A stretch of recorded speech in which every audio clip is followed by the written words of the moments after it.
Yeah.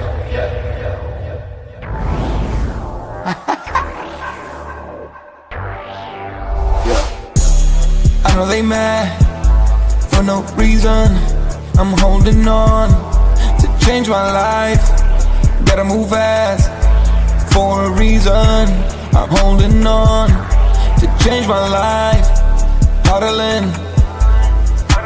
I'm staring at charts until I retire. Yeah. HODLing. I'm staring at charts until I retire.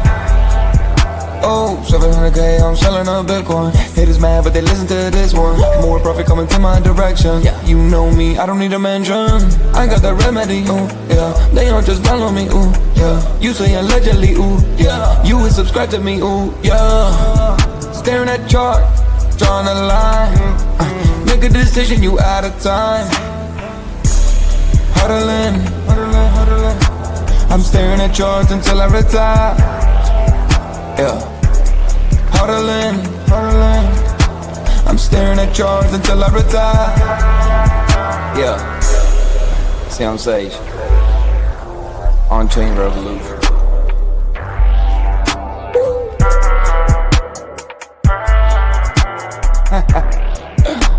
Guns. Pham.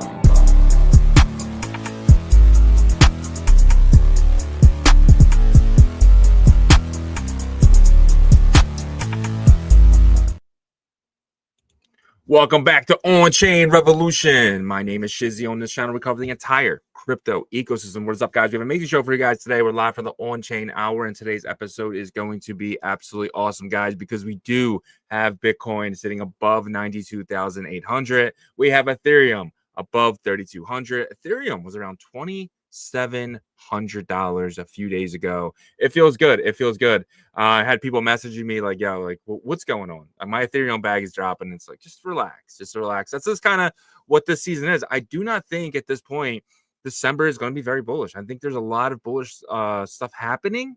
We got a lot of stuff in the news today that's really bullish, but when it comes to, you know, price action, I feel like a lot of people are just kind of waiting to January. We had someone reach out to us yesterday, basically said, hey, like, you know, the markets are just like boring right now. We're going to come back in January. And it's like, all right, well, it looks like that's consensus right now. So is that how it happens? I don't know. I hope not. Right. I do know that next week we do have a rate cut happening.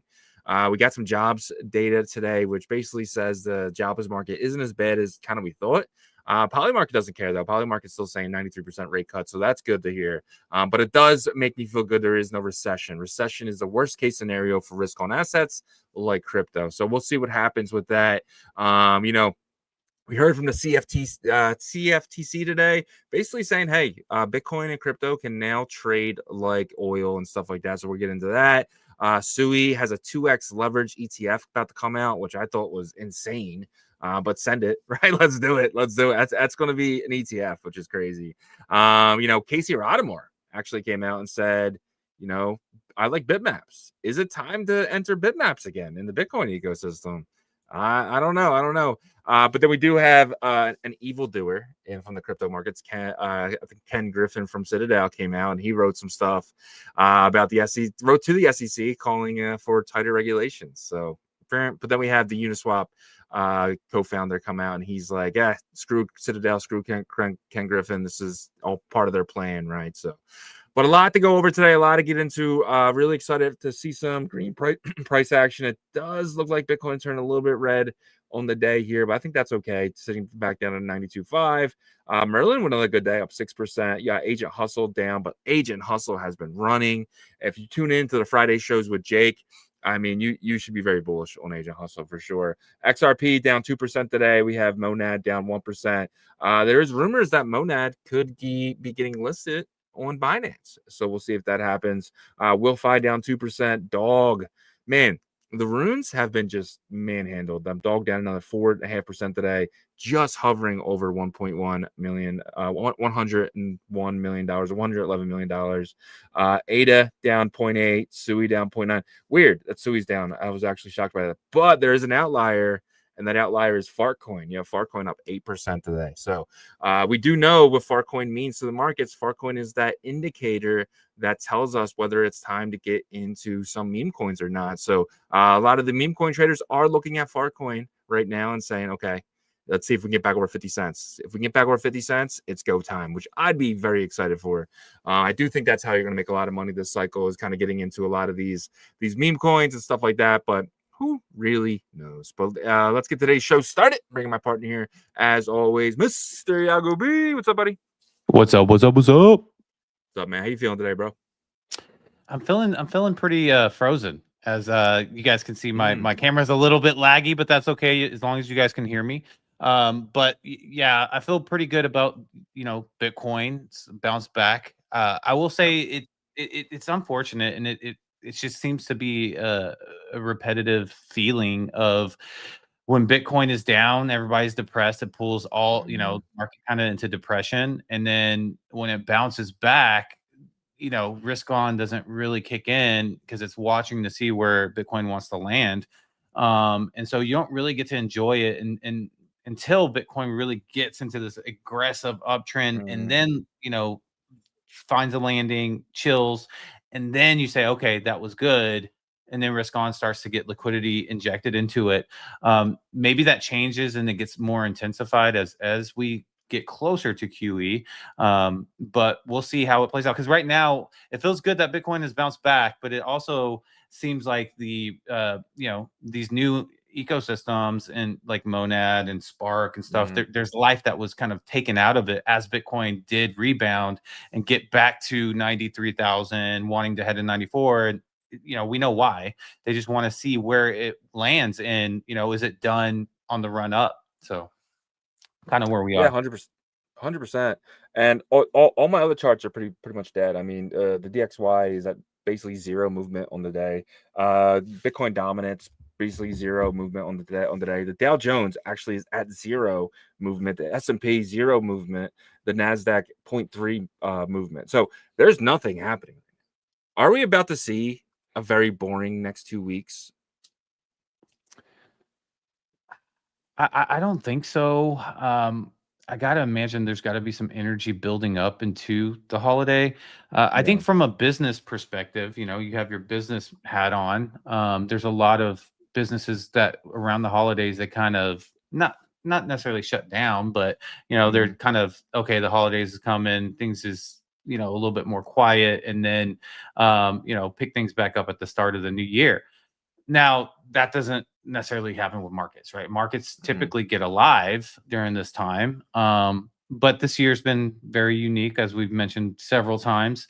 And so, do I expect it to be dormant? No. I do expect there to be a point in time where Bitcoin does find where it's going to hover, at least to finish out this quarter and year. And then that's where the energy will kind of flow out to different areas. But it does seem like ecosystem to ecosystem, the ones that did have some momentum, whether it was a fresh launch or a relaunch or something like that, they're not, reinvesting or trying to put a lot of marketing dollars necessarily into the ecosystem. And I think that's because they're like, okay, it's not go time yet, right? Once it's go time, I expect some of that to happen. Maybe I'm wrong, but if it does happen, then that's where I think we see that energy and excitement. Yeah, 100%. I think you're right. I think a lot of these companies have tried marketing and putting money into different things and stuff like that. And then every single time they do that, Bitcoin, that Bitcoin's on its way up and then immediately just kind of shuts down.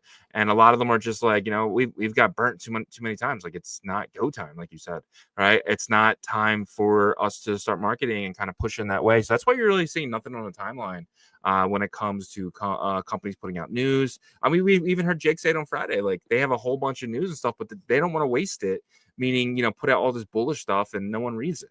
Right, they'll feel wasted. When times are bullish, you put stuff out, it gets retweeted, it gets liked, it just intensifies everything. And right now, you're seeing that just not happening at all.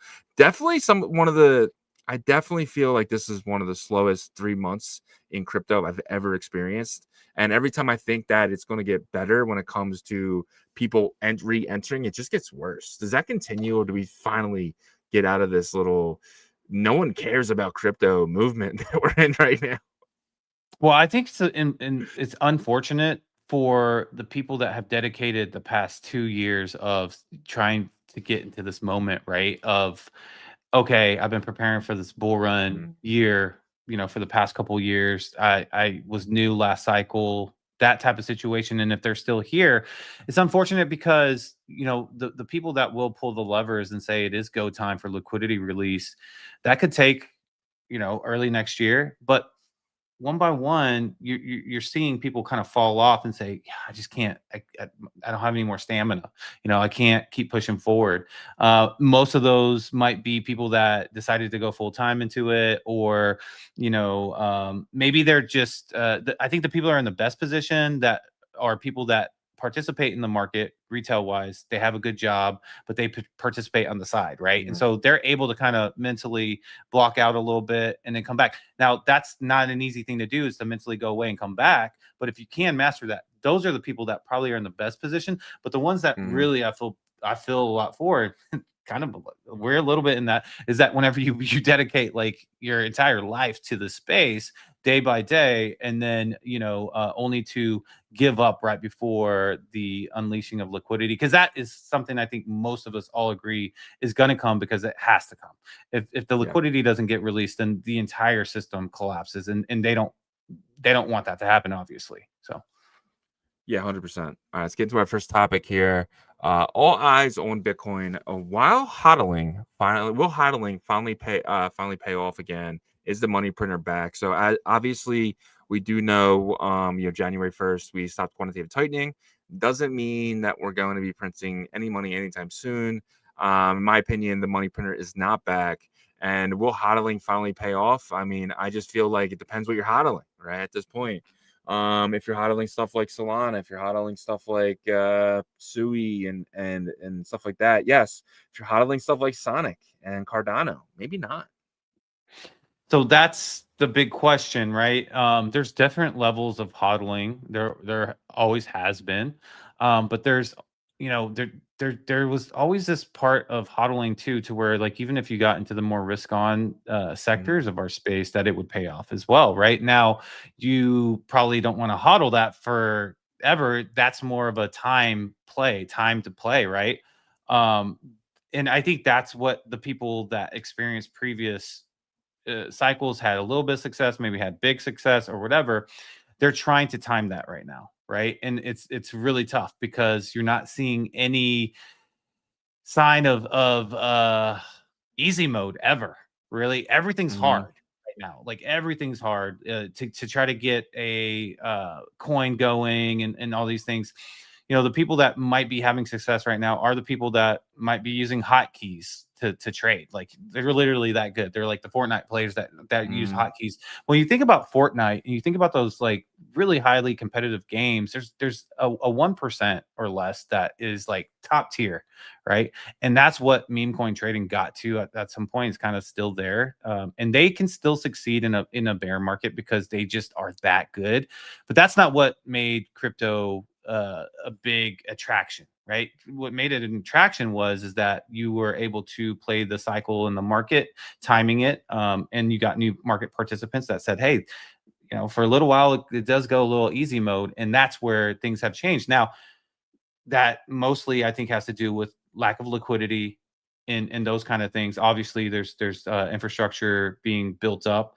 But I do think that we do get into a much more liquid environment to where it gets easier. I'm not sure we get the easy mode that we experienced before, but things will get easier because as of right now, you can't even look to utility really. The only thing really that you can hold are the items that you talked about, or that class of tokens that you talked about, the blue chips, the ones that are established. And then you're like, okay, and some of those might not get as much attention, like you said, the Cardanos and Litecoins and stuff like that. Yeah, for sure. Easy mode. I feel like we're on very hard mode. Like I feel like just going back to normal would be okay. Like not even easy mode, right? Just going back to a normal crypto cycle would be not normal crypto cycle, but like a normal when it came to just being able to like make money in these markets is impossible. It's impossible. But what do you think? Is the money printer back? I disagree with that. I don't think the money printer is coming back anytime soon. So no, I don't think it's back yet, but I do think it. I think it comes back. Probably, I don't know, maybe sooner than I initially thought. The only problem is that the Fed chair knows that he's going out, he's getting replaced, Mhm. and he's been really fighting tooth and nail almost, right, with Trump, not necessarily with his agenda or his responsibilities. I'm not saying, but it seems like that he might be kind of a thorn in the side, right? But ending QT is something that at least we can take and say, hey, look, at least they're not taking cash out of the system, like they were before, instead of Yeah, putting it back that's true. into the system. So that is a positive for sure. So it's a start. But then when are they going to start buying back assets? When are they going to start doing Mhm. this and then printing more money to be able to have that liquidity? It's going to be very important. And 2026 seems to be that year. It would suck if we have to wait all the way until the summer for that to happen, or right before the summer. But you have to remember, they have the planned stimulus checks that they talked about, a date range of when those going to come back. And they do have to print, though. That is one thing for sure, because the financial system is pretty dry, is from what a lot of people are saying, right? Liquidity wise. And so the fact that they do have to print, and they have to print a lot too, Mhm. is bullish for next year at least. Yeah, 100%. But their main thing is Jerome Powell. When you said he's fighting with Trump tooth and nail, I feel like it's a one-sided fight. A fight. I feel like Trump is just saying everything he could possibly say, and Powell just ignores him. Powell doesn't ever say anything about Trump or anything like that. He just comes in, puts his comes in with his freaking boots on, and just gets to work, and just I don't know. He's never been a guy who shocks markets. He's never been a guy who does anything different than is expected. He just does the expected constantly.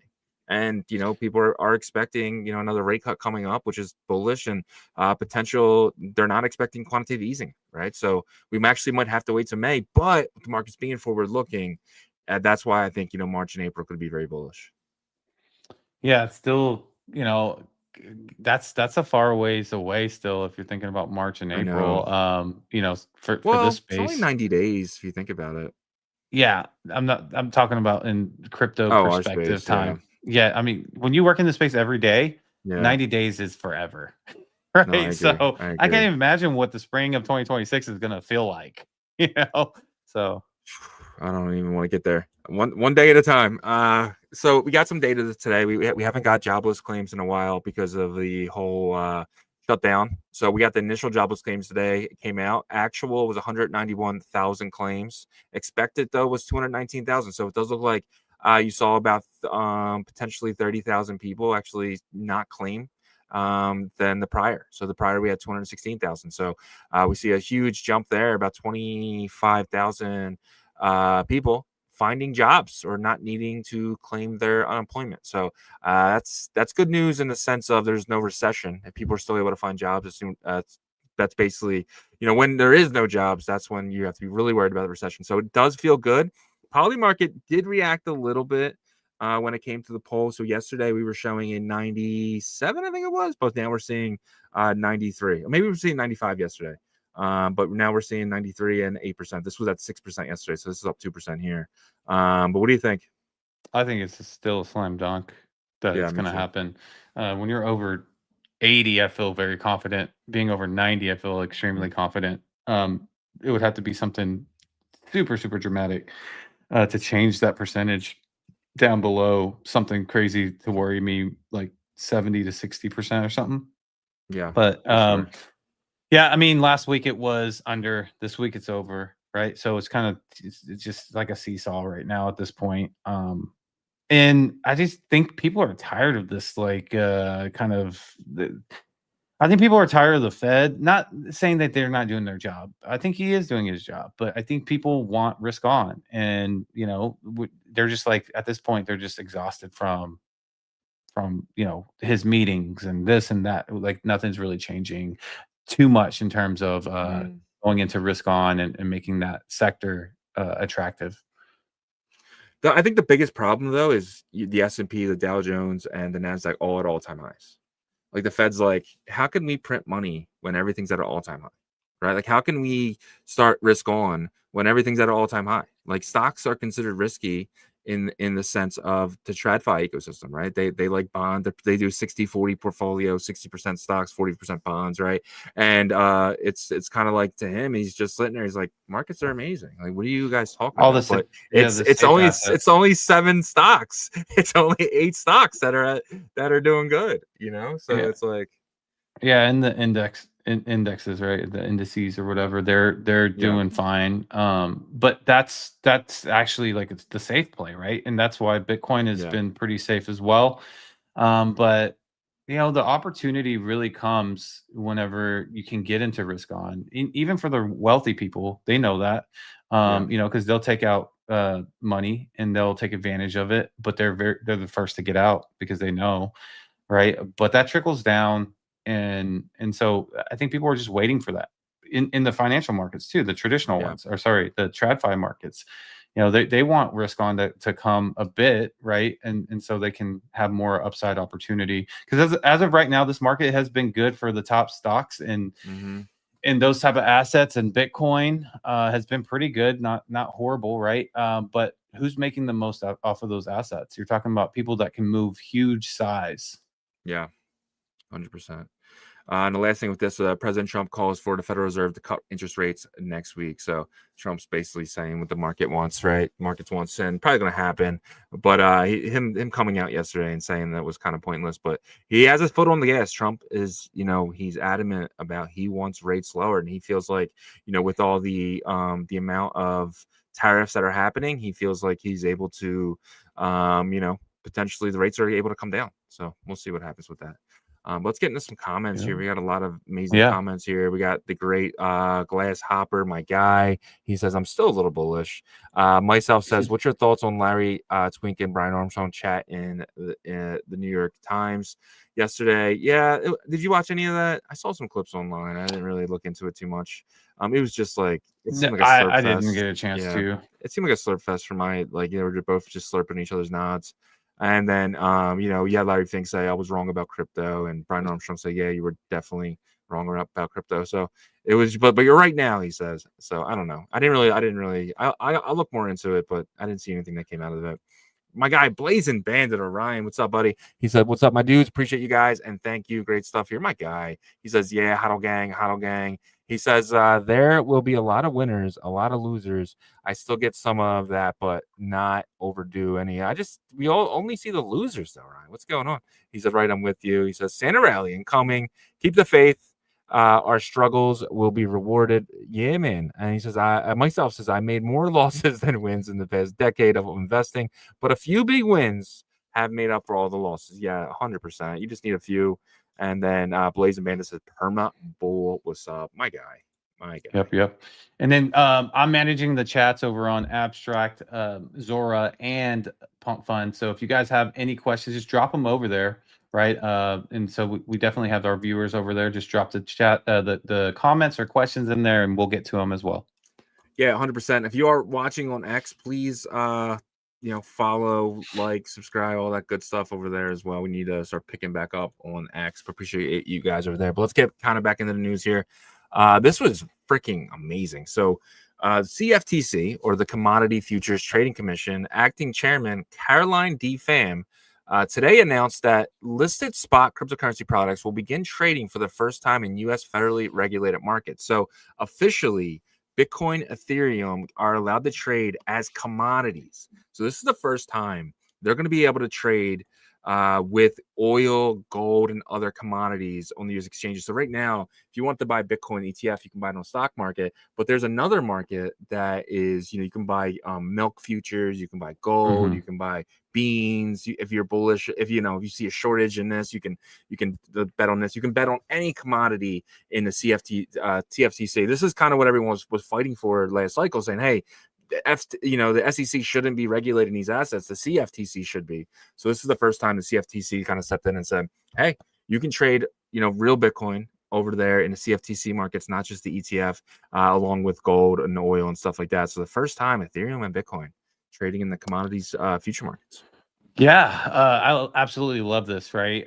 Because it puts it in another classification, but it's almost a hybrid, right? Because there's so much attention on it globally, right? I know Mhm. some of these other commodities do get a lot of attention, but a lot of times they're kind of opportunity situations that some of these commodities get really bought heavily into, right? Like for example, if steel shortage during COVID, that shot up. Eggs. Yeah.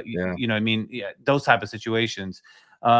With this, it's available because it's looked at as a digital commodity, but it's also really focused on as just a large financial market. It's almost kind of like the forex mixing with Mhm. commodities, right? So I really like this, and it's going to be interesting to see like what type of effect it has on our industry.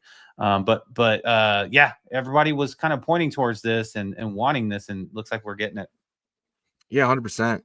And these markets are basically just leverage trading markets, right? They're not like real assets behind them, but you can take long and shorts on different commodities. You want to long gold, you can long gold. You want to short gold, you can short gold. You want to long milk, you can long milk. If you say, hey, look, the farmers are, and this is a market that like a lot of people, they'll go from farm to farm to farm and say, hey, what do you guys short on and stuff like that, and then they take that back to their investors, and they go long and short the items that the farmers are telling them. If there's consensus with the farmers, like, hey, like we're at a chicken shortage, they'll go short eggs, or they'll long eggs, or whatever it is, right? Or they're hey, we got an overabundance of this, they'll go back. So a lot of these big firms, they send out all these people to kind of like talk to farmers, get relationship with farmers, so they can kind of know what to do. Imagine that's your job. You just go out and you Yeah, talk to farmers you're like, about their hey, eggs. John, Farmer John, tell me you got a bird flu situation going on.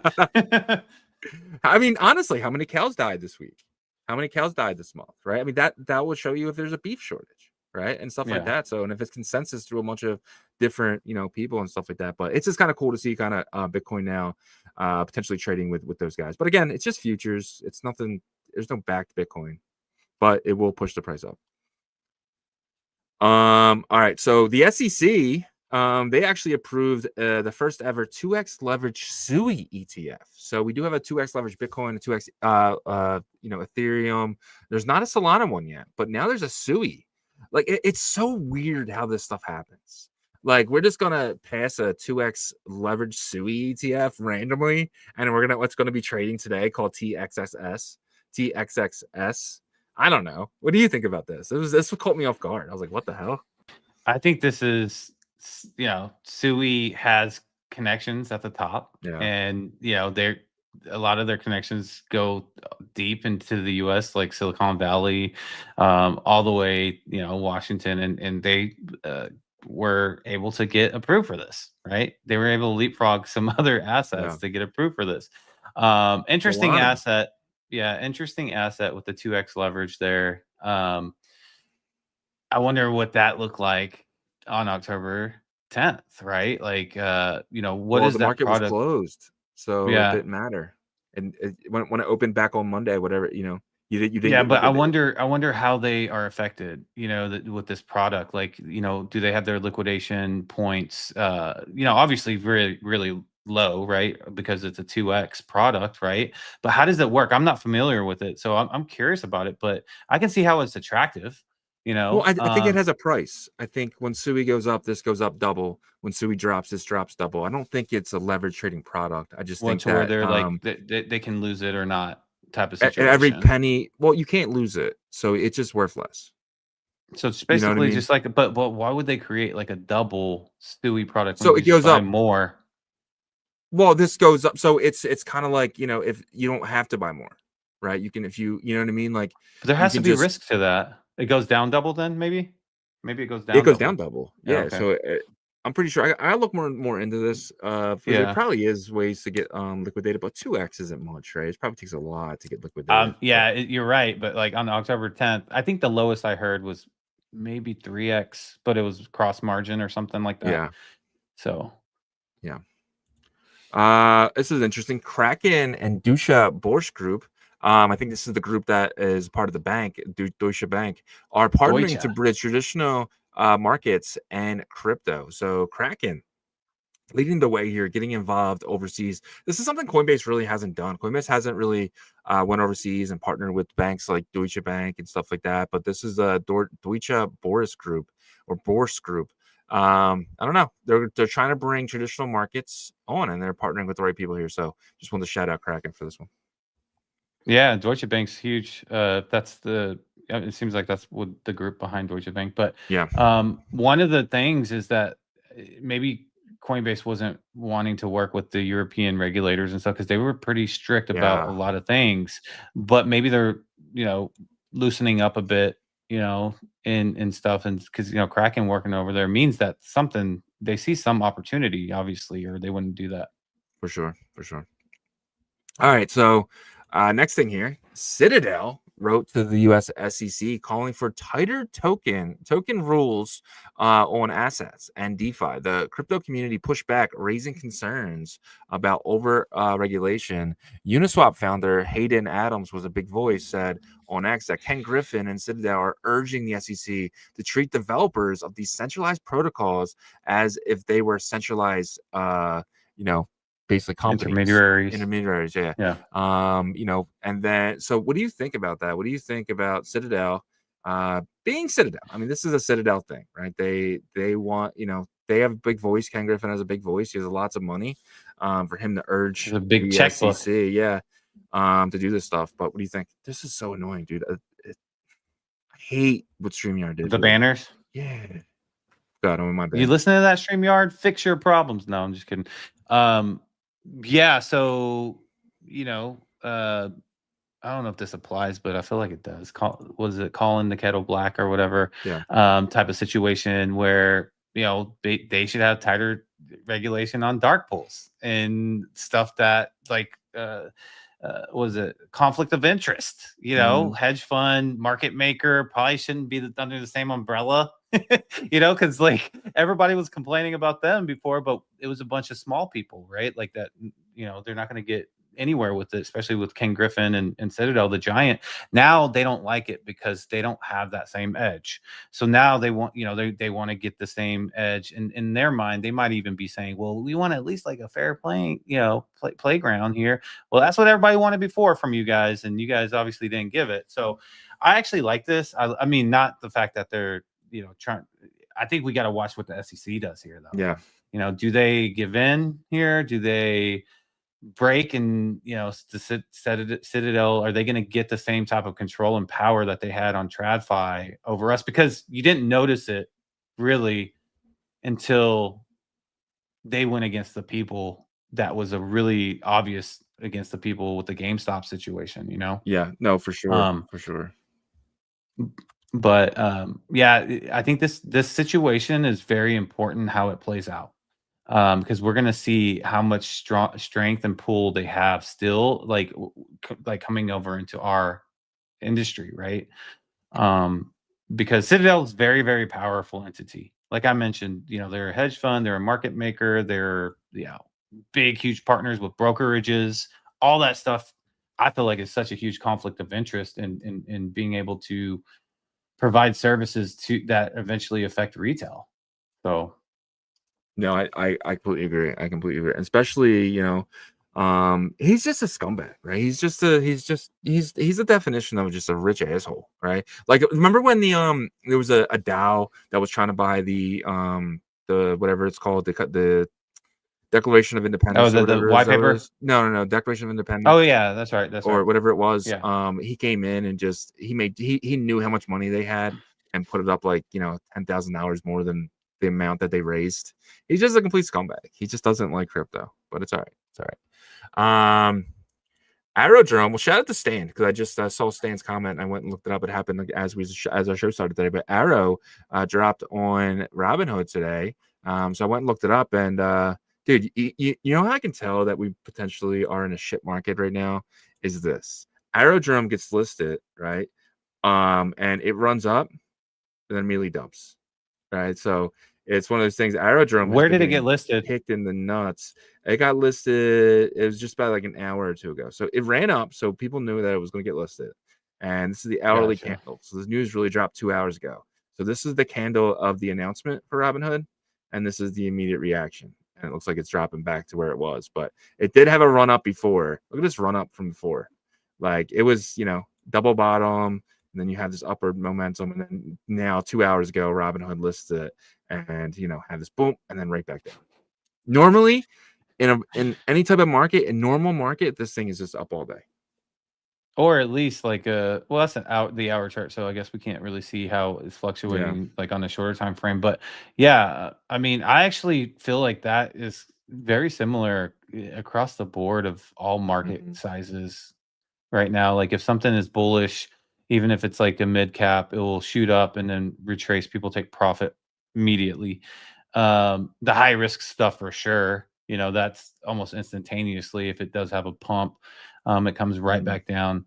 But this is a sign of like you said, the market conditions and lack of liquidity, really, because like liquidity, when you don't have enough liquidity, then you can't have a continuation, a sustainability of number go up. And that's what seems to be the case right now, is that the people are taking their profit and there's no new buyers, right? So we got to fix the liquidity problem, and the only way to do that is to print more money. Print more. I just want to have something ready. Sorry. So the next thing here is Bitcoin miners are switching off rigs as hash revenue falls to about $35 per day, while all-in costs to $44. So it's actually cheaper now to buy Bitcoin than it is to mine it.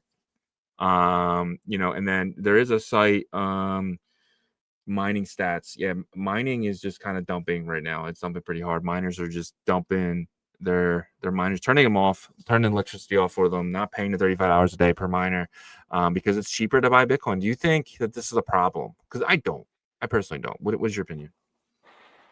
No, it's not a problem for the network necessarily. Not right now. If Bitcoin starts to shoot up, it gets to 150, you'll see those turn back on. The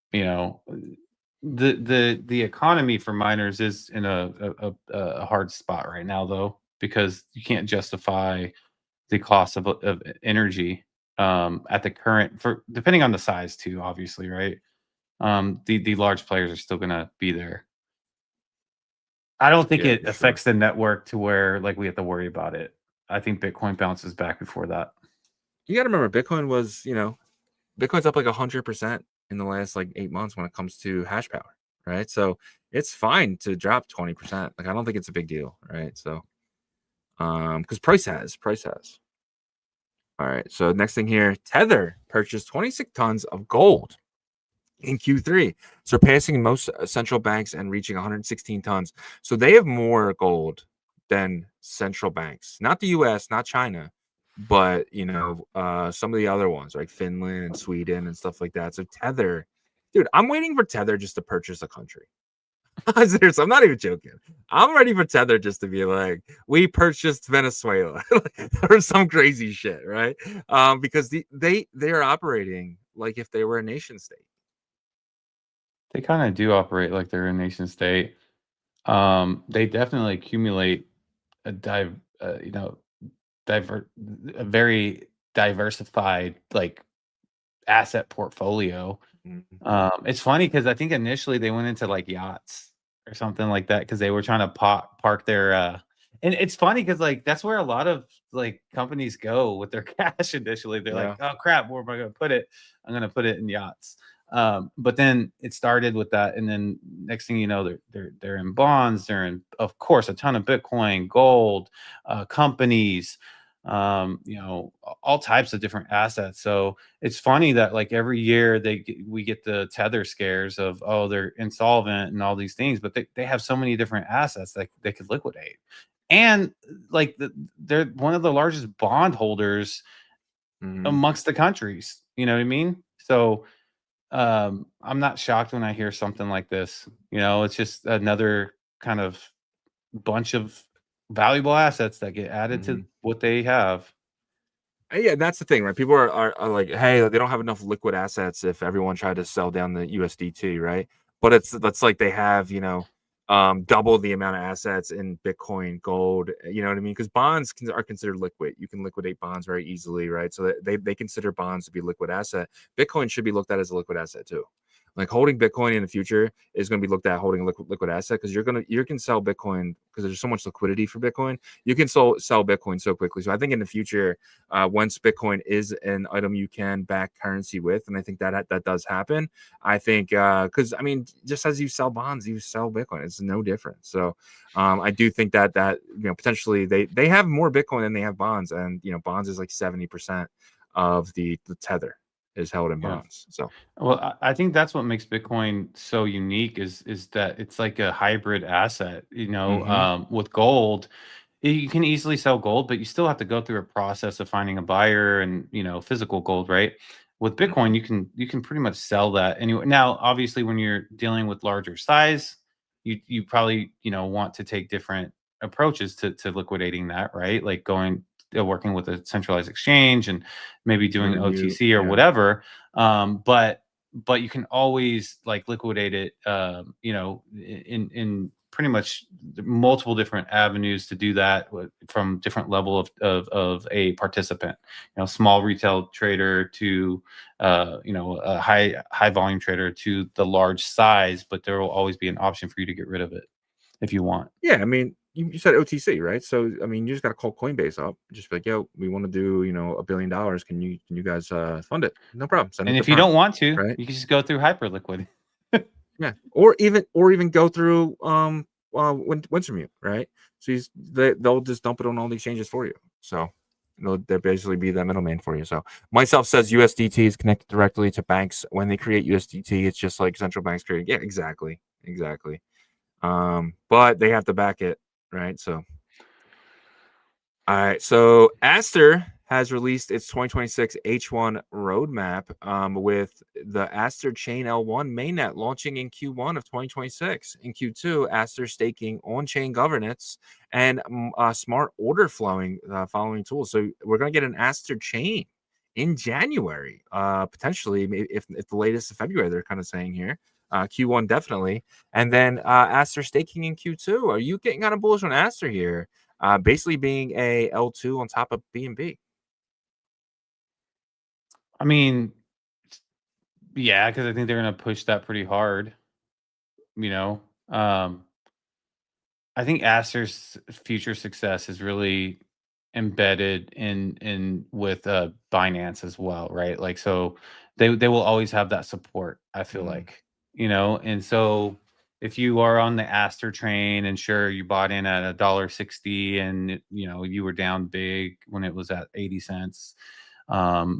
I don't think you probably have to worry too much. This is just my opinion, so take that for being a random person that you don't know personally's opinion. But because of the support that that CZ has given Aster and Binance as well, like I think that they're going to have success in the future regardless. Now, are they going to open a Aster Juniors program? I don't know about that. Yeah, and let's be honest here, Aster is Binance, right? Like they are 100%. Yeah. Like if anything does happen, they'll have CZ and Binance right behind them to plug any holes. And I'm not worried about Aster at all. I think Aster's going to be completely fine.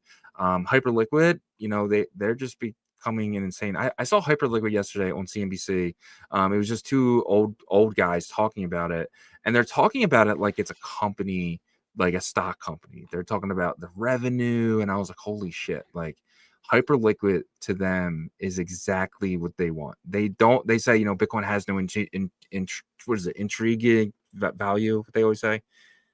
And hold on, you Yeah, I know, I messed myself up. Intrinsic value or something. Yeah, Yeah, you messed me up now. But don't blame anyways, me. We both yeah, I don't know know what you this mean. damn word, but it's whatever it is, and that's kind of what they always say. But they're talking about Hyperliquid like it's kind of building something, in a way that it could be a stock one day in that sense, right? So I thought that was really interesting. Yeah, I don't know if it was the same thing that you watched, but there was a forecast that Hyperliquid to $1,000 or something like that in the next year. And I was just like, wow, that would be absolutely nuts, because you're talking about a really strong climb up to get there.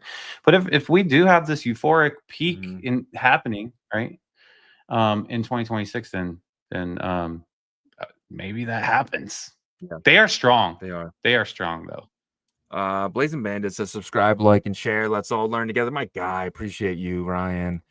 Stan says, how real are Bitcoin miners switching to AI compute for better revenue? Yeah, AI's way better revenue. I mean, you can switch to Tau and, mine Tau, and you're basically the same thing. You're actually getting more for your bang for your buck because it's the same miners that you can use for Tau. So 100%. And you can mine with PC with AI compute. So any perp traders enjoying Aster more than Hyperliquid? I think it's East versus West, right? I think a lot of the West kind of like Hyperliquid more, and a lot of the East like Aster, even though they're both built in the East. Hyperliquid seems to be more of a West used company, right? Yeah, I mean, you can look at the volume. No, I think Hyperliquid is just the winner right now in terms of UI. And that's what just you've heard people that you've used both just really like Hyperliquid better. Aster can get better. That's not a problem for them. They have the marketing backing and the financial backing and everything they need. So to get the UI right is not that big of a hurdle, I think. But Hyperliquid is the best UI and kind of place to trade right now. That it's just consensus all around, right? And so, but again, I do expect Aster to be a big player, and then they'll get to a point where UI is probably so minimal, right? Like to where like they've made it so much better, and like Hyperliquid in them is just like there's going to be giants in that space. Yeah. You got to think about the largest brokerages for TradFi. I know that's different because one is just perps, is just focused mostly on perps, but brokerages, they all offer the same financial products, right?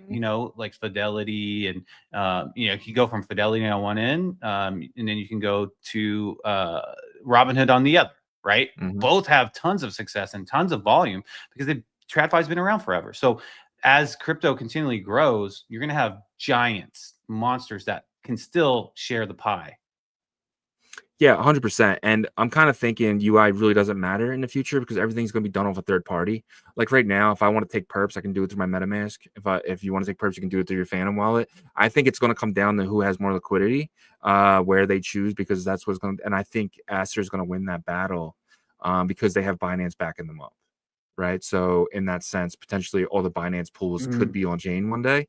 And I'm not saying anytime soon. I'm saying in the future, you might see all the Binance pools actually come on chain, and Binance just kind of live off the fees of liquidity in the future, and just have like the front end.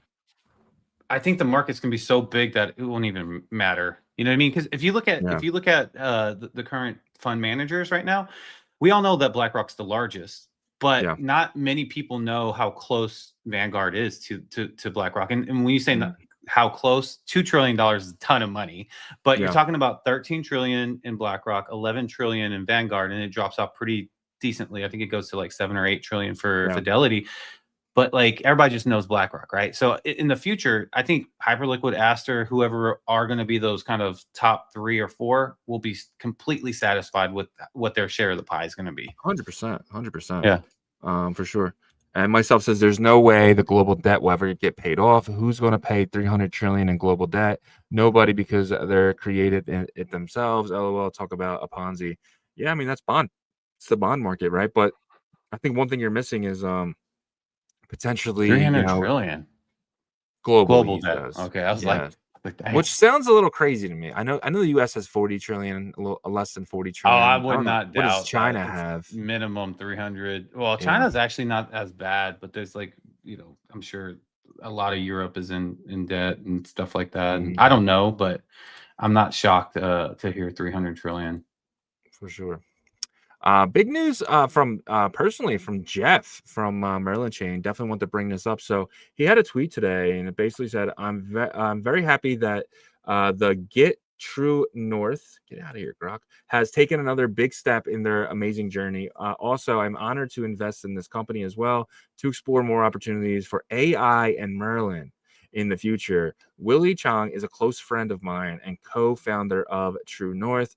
Congrats to him as well. So TrueNorth raises 3 million pre-seed to put the world's best traders in your pocket. We're building AI agents modeled after professional traders backed with Cyberfund, Delphi Labs, and some big other ones, Season Holdings, stuff like that. So Jeff, man, he's he's out there. He's making sure everyone knows what he's getting into and stuff like that. So this is pretty big. I definitely want to start messing with TrueNorth if we can get an edge early. And that's kind of what the real reason I'm bringing this up today for you guys, because if you guys can get an edge early, and Jeff seems to be someone who's always early, especially with this being a friend of his, TrueNorth might be something to get into super early. I mean, there could be a token airdrop. That's just kind of me thinking out loud, right? And stuff like that. So if I think once TrueNorth launches, it looks like it's only going to be for mobile.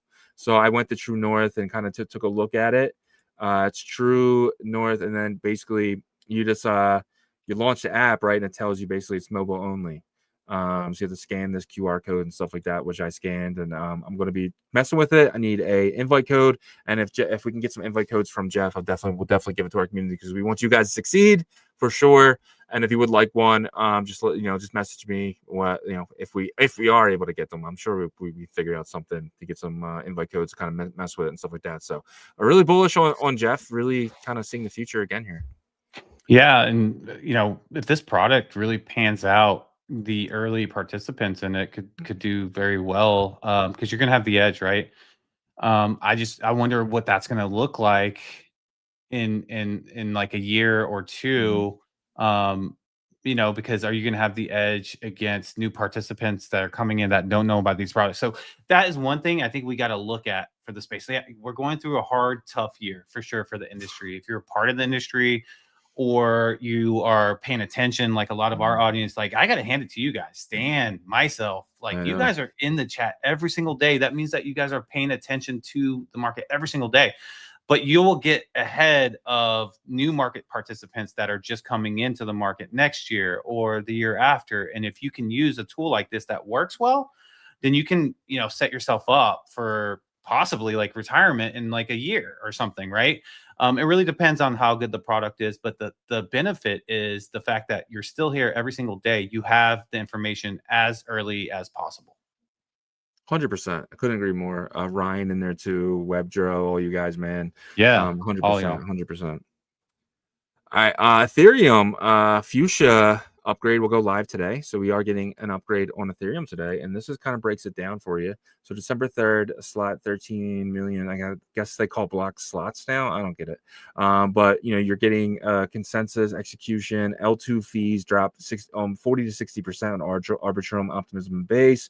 The block gas limit is changed, so now you're going to be able to do 60 million, which is going to be a lot cheaper to kind of trade on Ethereum now.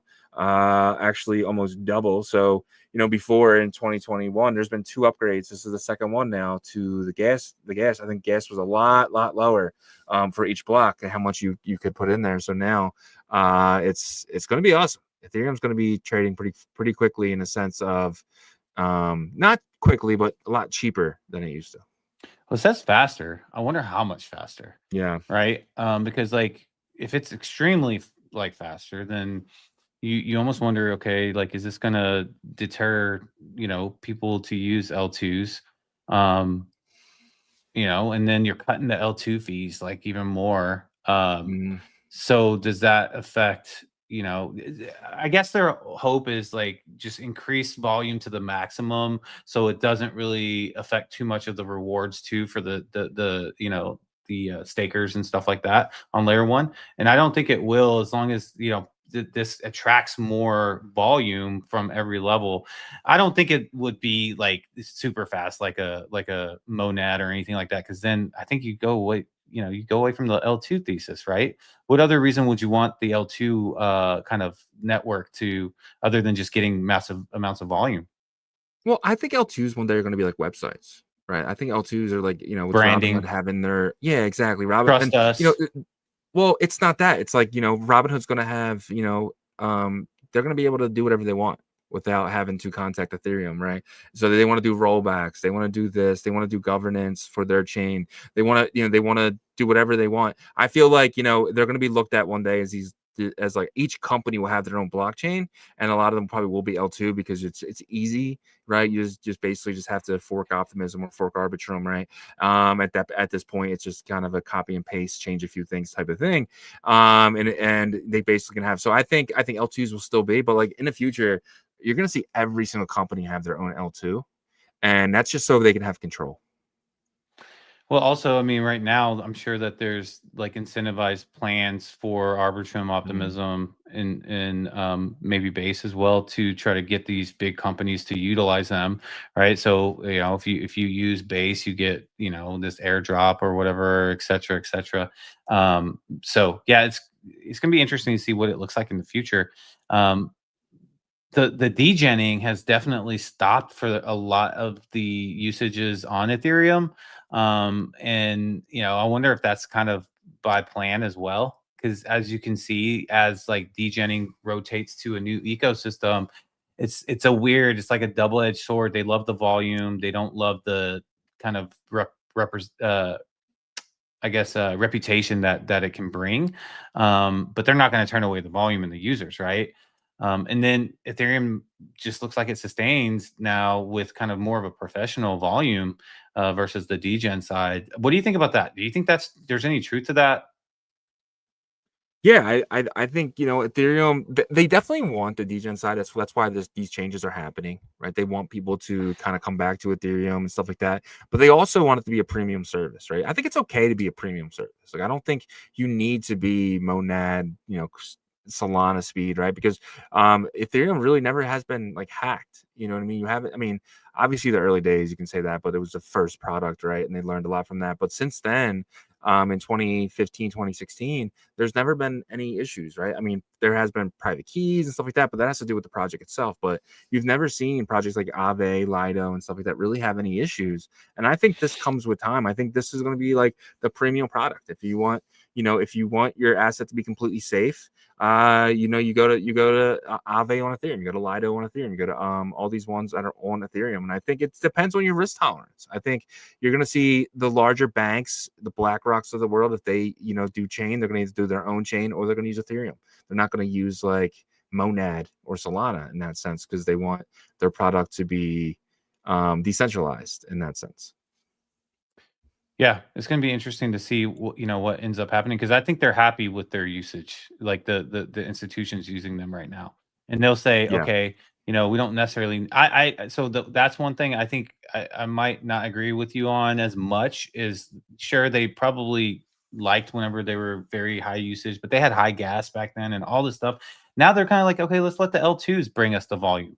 You know what I mean? And L2s can handle that, and then, you know, as they grow, you know, we'll have high volumes, and then, you know, some large institutions that want to do grown-up stuff can do it directly on L1 if they want, or they can go through an L2, kind of almost like a service provider in that sense, right? And so, yeah, like Robinhood did with Optimism, or did they use Arbitrum? One of the two. But anyways, you get what I'm saying. Yeah, Robinhood uses Arbitrum. They just forked Arbitrum for their Robinhood chain, right? So it's just the same thing what Base did. Base just forked Optimism. They're using optimistic rollups for that. I think Arbitrum actually uses CK rollups, and I think that's the difference. That's why you would choose one or the other. But in that sense, you know, they're just being service providers, right? Optimism and Arbitrum, and you know, I think one day it's going to get to the point where there's no reason to do a transaction on Ethereum, right? Itself, Ethereum would just be kind of like what I've always thought a Bitcoin can become, right? Just a cloud system that everything kind of finalizes on. So, but we will see. All right. Last thing here for your ordinals, guys. Casey Rodarmor actually came out yesterday and publicly said, I'm really starting to warm up to bitmap. What do you think I about thought of Casey you when now? I read that. I thought of you when I read that. I think bitmaps still have a long way to go. I think the biggest problem with bitmap I've been saying this for a long time. Why would anyone build for bitmap? There's no reason to. And you're going to hit me with, oh, they have a community. and I'm going to hit you with, okay, the 34 people that are still here, right? And, you know, they do have, you know, 2,000 holders or whatever, 20,000 holders or wherever it is. But like a lot of them That was just a big see it as difference. a loss. Most of the people say the loss. And there's no incentive to build on bitmap. What incentive as a builder do you have to build besides community, right? Which I think is toxic and stuff like that. But there's no reason to build on bitmap. Okay, so I think one of the biggest issues that bitmap had was not the builder ecosystem not really uniting, and not coming to a consensus of like, you know, the standard itself, right? Like there was multiple different things and then like different directions it goes in. But I actually think if Casey gets behind this and he says, "Hey, look, you know, this is what I want to, this is my vision with it," and everybody will follow that. And you know, so I think bitmap has a big opportunity to really bring Casey in because he seems to like he's warming up to it for sure.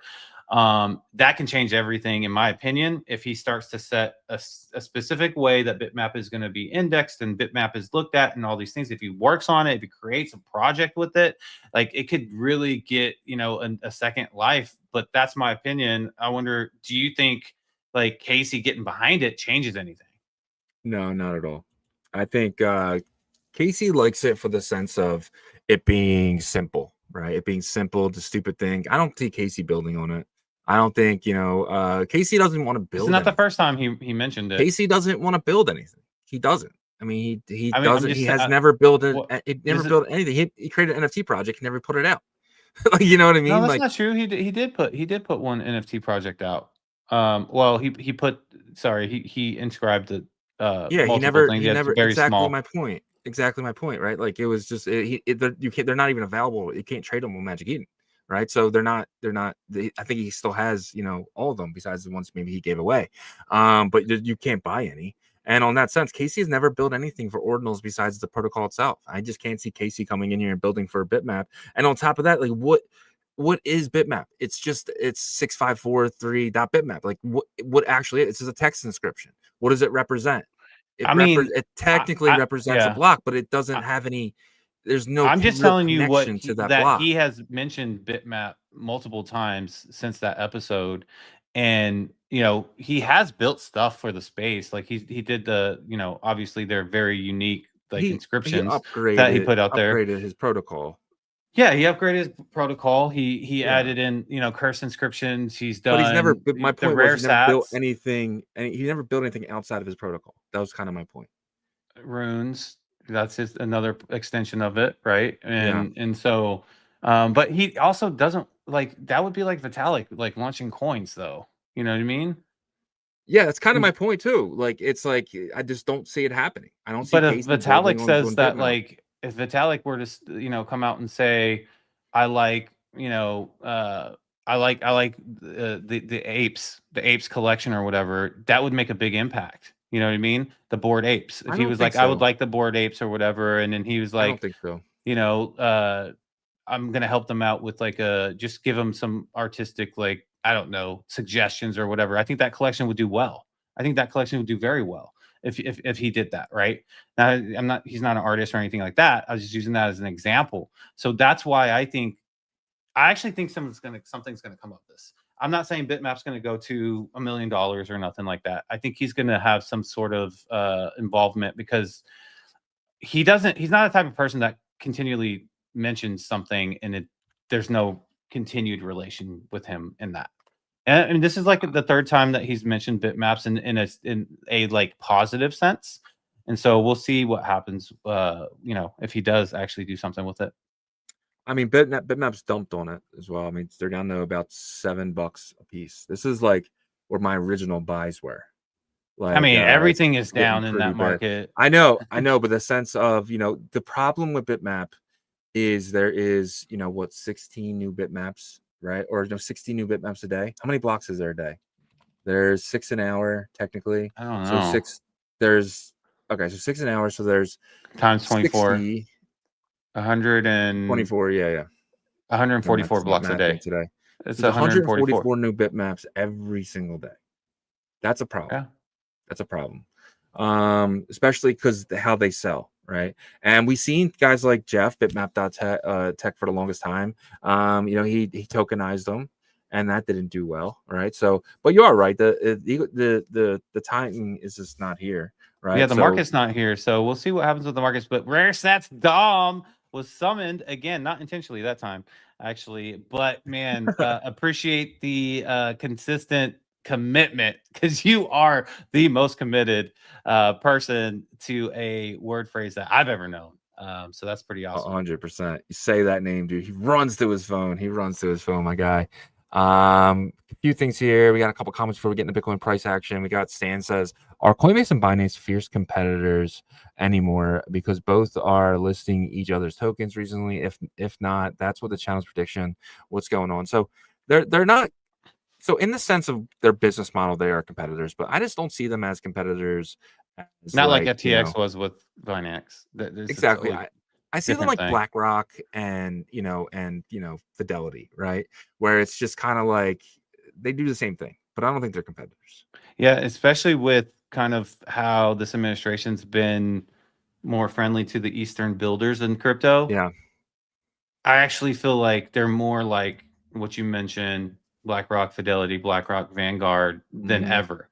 Maybe last cycle or up until, this new administration came out, that they were kind of more cutthroat, but they realized, hey, they're the biggest in the West. We're the biggest in the East. This market is coming together, this market structure, and, playing nice is probably the best move with, the top two here. Now other ones below it. And I feel like there's like this, maybe like outside of FTX situation, there's almost kind of like a silent kind of agreement that centralized exchanges don't really mess with each other too much. It's almost like the centralized versus the decentralized entities used to, but that even seems like that might be closing up. Yeah, 100%. And they offer different products, right? Coinbase's main product is Coinbase Prime. Binance's main product is Perps, right? Coinbase, they do a little bit of Perps, and Binance does a little bit of OTC, but not in the sense of to be, you know what I mean? Like they both have their different things. Stan says Jeff seems to be one of the most honest devs in that small pool of honesty. Why is he so honest? So Jeff has always been like that. Like we've met Jeff, I think 2023, and he's always just been very, very honest. Like he does not bullshit you. Like he's never once like, we have private conversations with him because we're partners, and he's never been one time like, said something off the wall. Yeah, and he's really intelligent too, right? So, you can look at his past business kind of success that he had pre Web3, which was a while ago, but also, he was one of us, before, and still is, to an extent, right? Like he traded crypto assets and stuff like that. So, he knows that like the space is pretty black and white with that, right? And some people might be upset of certain things, this and that, but he knows kind of how the space is, and like you miss on a trade, you end up holding a bag. That's something that you got to learn from, that's the approach that he kind of takes, and I think he's transitioned that very well in being a blockchain founder now, right? A Bitcoin layer 2 founder. So yeah, I agree. He's very honest. I had the pleasure of meeting him personally in Singapore, and really, really good dude. Yeah, 100%. Blazing Bandit says a mega ETH coming.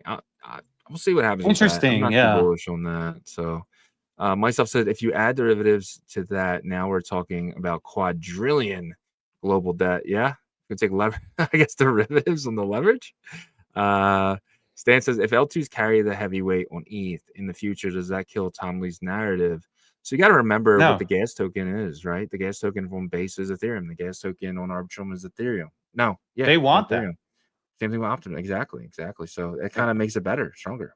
Yeah, because in their mind, the future is going to be a ton of L2 transact, like just as many as possible, and kind of the scenario that Shizzy talked about, big branded companies just whip up their own ETH L2, and they're have their volume and all these, and it just multiplies. All that volume gets passed down to Ethereum, and sure, it's rolled up, but you got to think from a larger scale of growth, right? Instead of just going straight to the chain, now you're building a bunch of like salesmen that are out there working for you and bringing that volume back to the layer one, right? So they're thinking of a 10, 20 year kind of target or like plan. And I think that's why they focus so much on the L2 side. Yeah, 100%. I kind of see them as like franchising, right? Like obviously you don't own that company, but you own the underneath products, right? That's kind of what L2s kind of are. It's kind of like if ETH franchised. Obviously, McDonald's, they don't make their money off each burger anymore. They make their money about wholesaling to these other owners that own McDonald's, right? And I think that's kind of what Ethereum is now. It's basically like all these other ETH L2s, they're all kind of franchises, right? Who make their own money, but at the end of the day, they have to pay that main fee to the main piper or the main. Yeah, exactly. WebJoe says a social receipt. And then rare sats, Dom, my guy, appreciate you. He says metaverse, rare sats, metaverse. I don't want to hear the term metaverse anymore. Every time I've heard the term metaverse, it's just been a complete and utter failure. So complete failure. I used to think a little bit. I used to think a little bit about that with AI, but AI wasn't hit that hard as much as like in terms of as used as a buzzword as because AI has been around forever, like the phrase, right? Artificial intelligence, but like metaverse was like constantly brought up in just every like not just Web3 or crypto, just everywhere, like through the COVID stuff, and you know you have these VR sets and Facebook and everybody trying to put into it. But I do think just kind of like AI eventually hit its stride and like it's here. That's why I don't really agree with the AI bubble necessarily. Sure, are some things overvalued in TradFi with AI? Probably, but do I think that it's warranted? I think the tech is. I think the tech is here. Like, and the tech is only getting better, right? And then you combine that with robotics, right? So metaverse has always had that kind of layer or that hump, that hurdle that it couldn't get over, right? Also, think about AI being integrated into the metaverse too, making that much better. So I do think the metaverse does have a kind of breakthrough moment, but AI needs to be like really good first, and then maybe that will probably hit after. Yeah, I agree. I think metaverse does happen, but I think it happens in like Web 2. I think it happens from places like Rockstar, right, with Grand Theft Auto. I think it happens from the World of Warcraft, games that have already have these huge communities, and they just have to do a few things to kind of. I think metaverses are kind of still are they're actually active, right? With some of these RPG MMO games, right? So, but you have an avatar, basically same thing, right? It's just we got to see it come to crypto, and I think a Web 2 company has to adopt a crypto narrative. We haven't seen we haven't seen a really good one with a really solid AI NPC that's very unique per character. I think that would be game changing because the problem is participants. Like, you can maybe get participants like going for a bit, but like if it's boring, it's boring, right? And then people are kind of even the metaverse. When I first went into it, I was like, yo, what's up, guys? Like I was playing in VR. I was like, not like, it was weird at first. And then, but with the unique NPCs, you can't really tell if they're that good. You get what I'm saying? Yeah. If they're that good. So. Yeah. And the thing is too, that I think you have to have the users first, and then you can bring on a metaverse thing. I think, when people in World of Warcraft, when they're not going to know they're using NFTs, but when they go to sell stuff on like a marketplace, it's going to be these little transactions, right? And like that's where we need to be. We need to be where these users of Web 2 games. Well, that's why gaming made so much money, is because they had actual users that would connect through the internet. And metaverse didn't have that. It wasn't intriguing enough. The connection wasn't good enough. They didn't love the metaverse together enough, like they love these games, right? And so at the end of the day, that means that they need to build a better product, Yeah, exactly. And I'm playing this game right now called Arc Raiders, and they could seriously put all the items in the game as NFTs. But they don't want to do that yet, and that could be another one that builds a metaverse. They don't have to. That's why They don't have to. Exactly.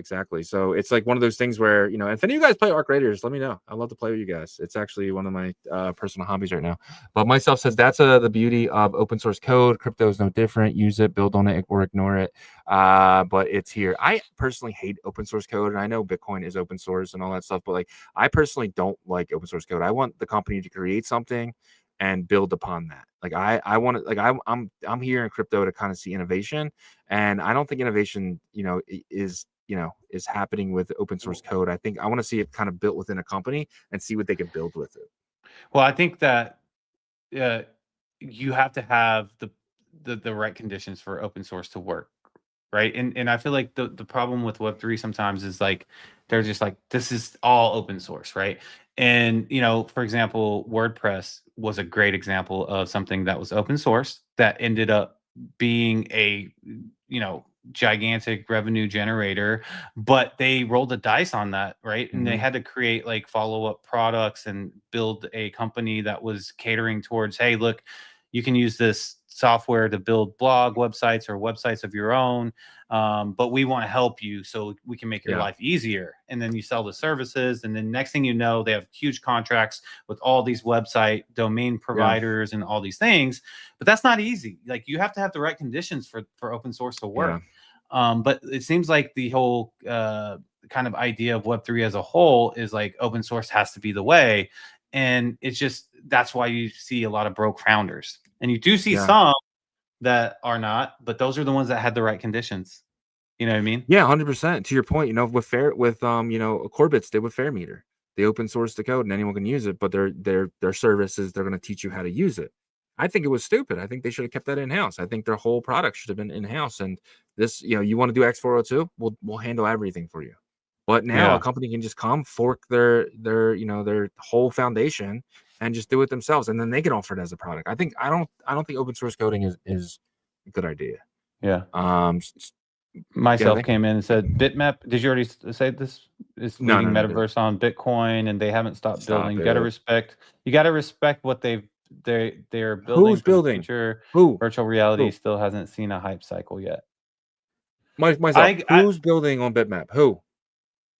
Casey Rodarmor. You didn't hear about his new bitmap project? There is nobody building, and everyone that is building aren't coders. These guys are just like, they're building some Web 2 product to look on the blocks. Like, it's not, there's nobody building any type of there's no metaverse being built with bitmap. That's, I guess, my biggest problem. Yeah, and everyone that's tried has failed or ran out of money. Well, I think bitmap's actually going to have a resurgence, me personally, because it's still like living.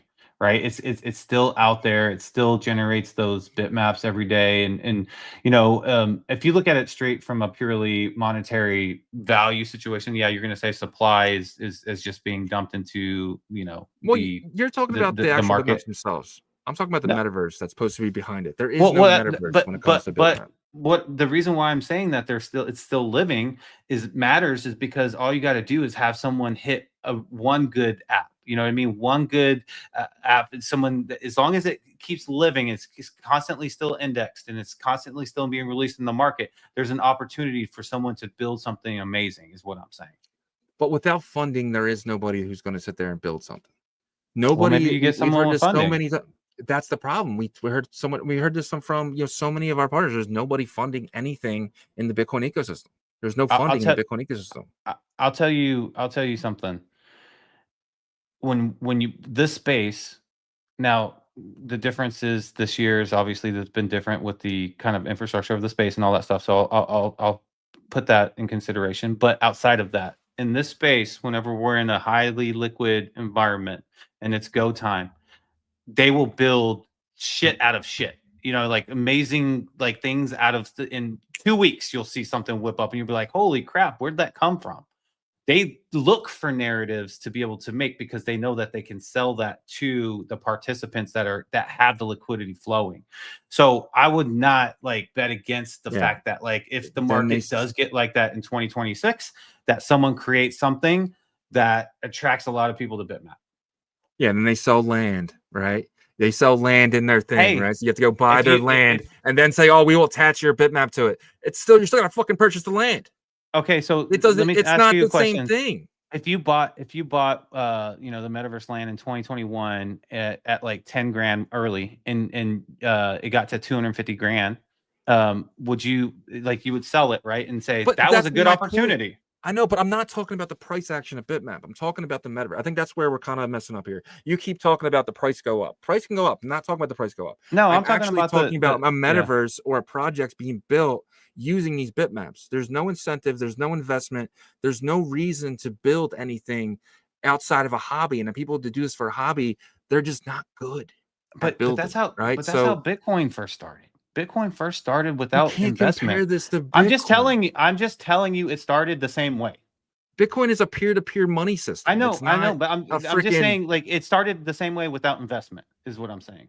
yeah, but it's a peer-to-peer And you money. It's just a had to get system. It's a system of a group usage. of You can't people. use these. You You had can't to use get these. a group of people to believe in something with Bitcoin. You can't use them though. There's You no can reason. if me and a group of people want to use them, we can use them. You know But what I mean? how? I can send one to another person, and he can send me Bitcoin. Yeah, but so Bitcoin is a blockchain, right? Okay. So you're using Bitcoin on I'm the blockchain, using it so within you're able Bitcoin. to use it. Yeah, but again, it's the same thing. It's my point. There is no, you're using Bitcoin technically. You're not using the bitmap. Yeah, but just because You're you using don't Casey's believe in the off-chain indexer. just because you don't believe in the construct doesn't mean that other people don't. You know what I mean? And I'm just saying, the metaverse part of it. And I would love to be wrong. Would love to be wrong. I just know that there will never be a metaverse built using these bitmaps. And if there is, you have to buy land in their game and attach your bitmap to it. And that's okay. So fucking. you know, That's however not the using your market bitmap. goes, is dependent upon, you know, how the attraction to, you know, whatever market you create from this, right? So I think you know, with the bitmap thing, we can end it here because we've been talking about this probably too long.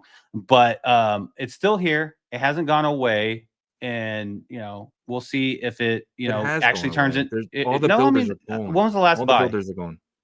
All the builders are going. I'm talking about the metaverse again, dude. You keep bringing the price. But the builders I'm talking about the builders will keep coming back if it becomes popular again. They haven't, and they because won't. it hasn't been popular. The market hasn't been popular. There's no incentive to build on bitmap.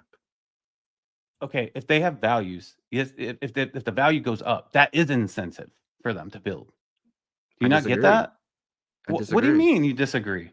That's the whole reason why people keep trying to build in the Bitcoin ecosystem. You think they want to build on Bitcoin whenever a block takes like possibly an hour to build? Everybody complains about how hard it is. There's so much friction builders here. on Bitcoin. Oh my gosh. All right, we got to move on now. There's no builders on Bitcoin. Value goes up. People want to build here so they can tap into everyone the $2 who's building on $3 Bitcoin is now using like L2s and stuff like that, right? They're all they still consider that building within the Bitcoin ecosystem though. I'm talking about Bitcoin. L1.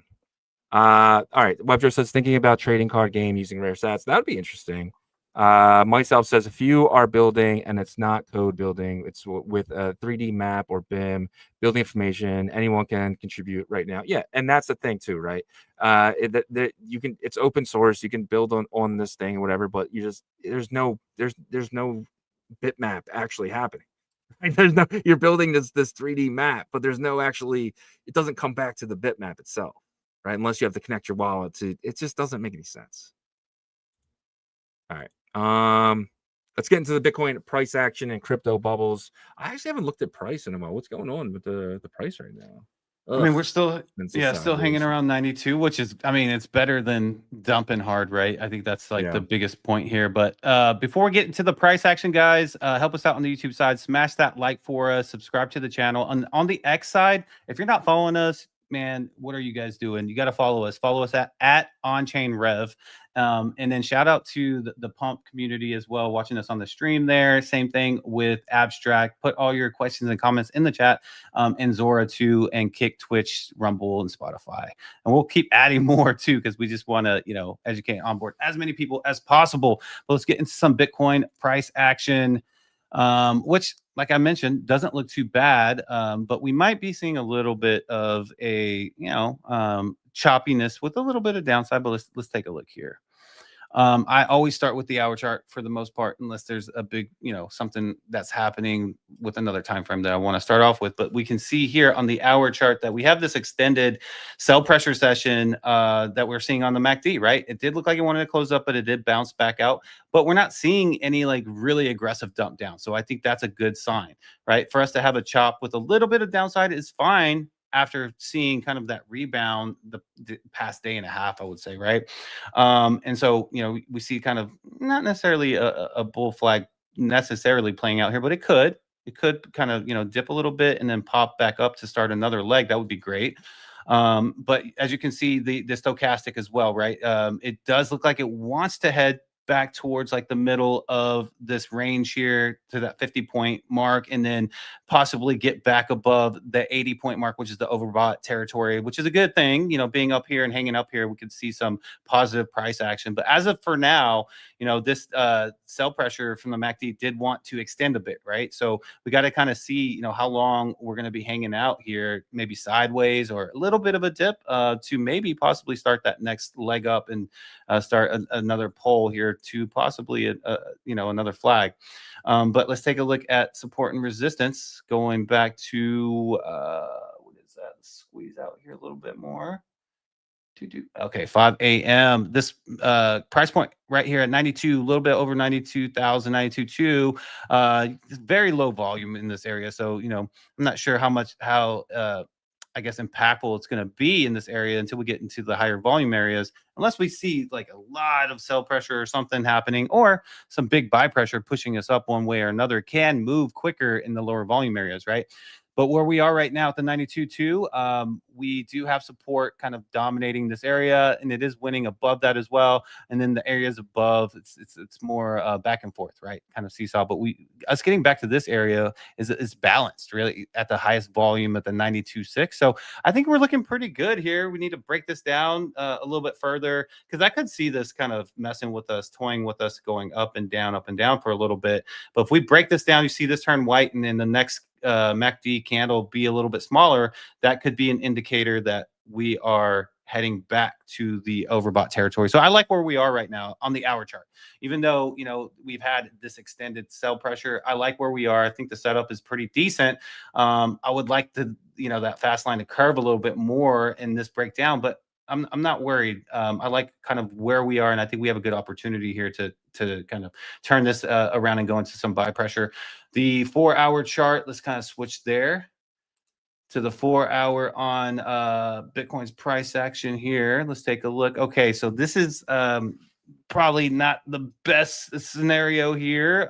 You can see it looks like the 4-hour does want to shut down the buy pressure session that we're seeing here. So, maybe we do have that choppiness to the downside a little bit from that hour chart. And then we close this out and we go into a sell pressure session here. It is Thursday. So I'd rather have it probably now than starting on Monday, because going into the weekend, you do get less volume, less kind of trading, right? So we could see more scalping on Saturday, and then on Sunday we could see if we can bounce back into this positive price action, and hopefully into this uptrend that we believe is going to happen in December. But as of right now, the 4-hour does look like it wants to close this buy pressure up, right? So if that's the case, then on that hour chart before, we'll probably see more of a downtrend. Maybe we get back to 91 in that range, 91, 90, 91, which to me is fine, completely fine. It's just kind of pulling back a little bit from the past couple of days.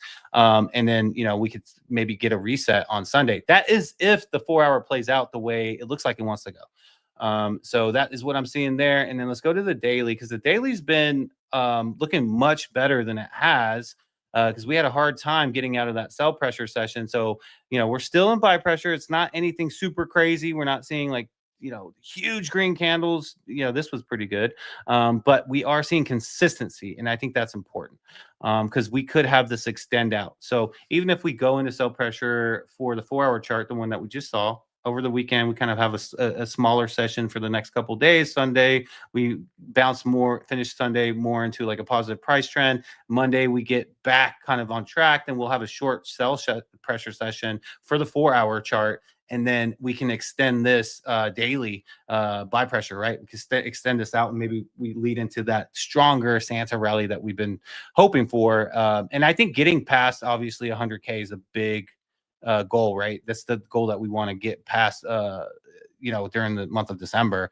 Some people are calling for higher. I think a good sweet spot would be that 105 to 110, but we got some ways to go. We got some work to do here, right?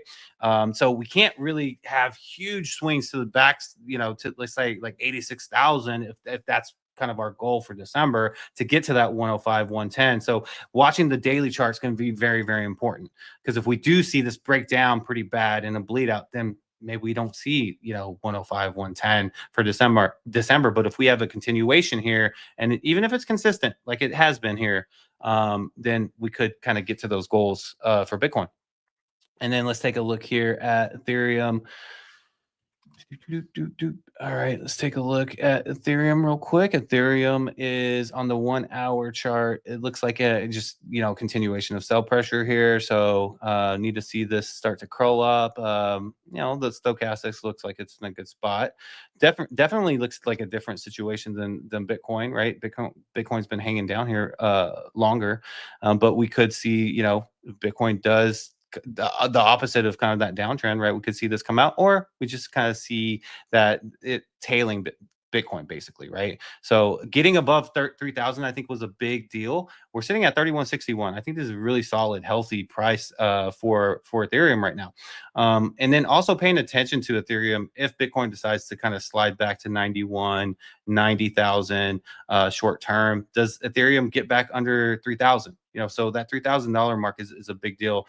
Does it stay kind of looking strong? Because that could be a good indicator that, hey, maybe we get a little bit more risk on this month a little sooner. So that's something to keep your eye out on for Ethereum there. The 4 hour looks very similar to Bitcoin. Not as bad, but it still kind of wants to close out that buy pressure. The daily continuation looks a little bit stronger than Bitcoin's, but has that consistency with a little bit of strength here for Ethereum. So that's a good sign. And that's what we got for Bitcoin and Ethereum, guys. And then taking a look here at the alt market, you're seeing about a 50-50 almost. I'd say probably 60 green, maybe 40 red. Some stuff that's sticking out is Aerodrome up a 6.4%. And I believe Aerodrome was listed on Binance, right? Wasn't that the news that was earlier? No, so, Robinhood. Okay, there you go. Makes sense to get listed there. And then you see Tau looking pretty strong with a 4.5% bounce back. Curve Finance, some of this DeFi stuff bouncing back 6.3%. You got Mix, which is a perps dex on BSC, up 4.4%. Zcash finally seeing some bounce back here. What does that mean? I don't know. Maybe it just got killed so hard that there had to be some sort of a rebound here. It's up 4.3% there. You're seeing stuff like SUI down 1.4%, Starknet down 4% there, Wilfi down. So a bit of a mixed bag right here, right? It almost seems like no rhyme, no reason. It's kind of just half and half. Maybe it was some of these that gained are just pulling back the past couple of days here. So XRP pulling back 2.1%, HBAR pulling back 3%. Doge kind of pushing there down 0.9%. Shiba Inu down 6% there. And you see Bitcoin here pulling back 0.6%. Let's take a look at the top 200 here. In the top 200, one thing that's good today is Farcoin's up. You mentioned that earlier, up about 12%. Looking, or you see here 38 cents. Not bad. I think 50 cents is probably that next threshold we need to pass for Farcoin. But Farcoin can be an indicator for the trenches, right? So we want to get that back to 50 cents, back to $1 as quick as possible. Got some ways to go.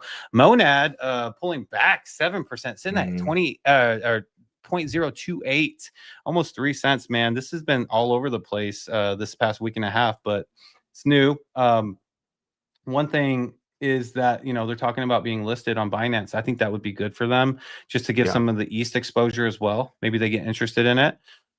So there's that. And then you see Merle up 6.5%, sitting at 36 cents. Radium up 11% there. Dog Whiff pulling back up 1.7%. Zora pulling back 2% there. Syrup pulling back 4.5% there. XPL, the plasma token, up 8.6% there as well. So that is Bitcoin, Ethereum, and the alt market for you guys. Look, I think we really need Bitcoin to decide what it wants to do probably in a shorter time than we want, then it might actually do it. So we can get a little bit more into the deeper parts of the risk on. But Bitcoin has to find kind of where it wants to go, park, chill, and then let some of the profits trickle down. Yes, it doesn't. Is it me or does this feel weird?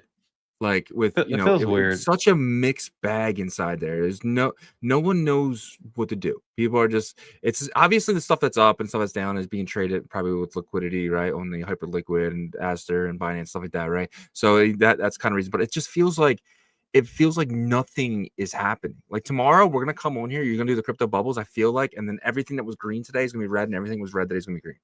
Like I just feel like we're just in this this weird little area where we might see this until the end of the year. So I think about earlier this week, and I did remember a couple days where the bubbles were all green. I think it was maybe like the bounce back all day. red on Monday, all green on Tuesday. Yeah. Okay. So I guess in that sense, it could kind of flow to your point there, saying that is the opposite of what it was the day before. And then, yeah, maybe we got a mixed bag yesterday, and today is more 50-50 than I've ever seen that we've seen this week. Yeah. But the weird thing to me is more of the focus, how we view Bitcoin as a industry right now, because the past 3 weeks to 4 weeks, we've heard headlines about, being bearish, JP Morgan, shorting MicroStrategy is going to affect Bitcoin, all this stuff, quantum. And then everybody's sad and the trenches are dead. And then we get over that about a week and a half ago, 2 weeks. And then Bitcoin recovers from almost going below 80K to about, 87, 90, around there, and it settles for a little bit, and the trenches get a little life because there's a monad launch, and then Solana gets a little life, a couple tokens, and then we're anticipating the Spark relaunch, and then on the first, when quantitative tightening is supposed to end, huge dump, right? So then we're thrown off again, and like, what's happening? But we realized that we were tricked, or at least most of retail was tricked, and then like, because of that, the next day we realized it because Bitcoin's back to 91, 92, but then the trenches are still kind of like, now the trenches like, we're not doing nothing right now. You know what I mean? So it's like anytime that trenches get momentum, it gets completely curb stomped by whatever's Bitcoin's doing or whatever the news is about Bitcoin. Even, you know what I mean? So if it's bad news and then everybody's over it and the trenches get a little bit of life, like Bitcoin comes back into the headlines again somehow, whether it's positive or negative, and it stalls the trenches, it stalls the more risk on assets.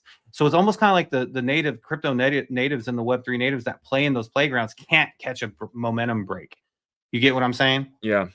100%. And like, it really comes down to this chart here, right? So this is the Bitcoin this is going all the way back from, all the way back since October 2023. This is when people say the bull market actually really started, right? Some people can say January 2024, but actually the uptrend that we've been on now has been since October 2023, and we're underneath that for the first time, right? So this is a daily candle, so it's been about 15 days now since we're still underneath it.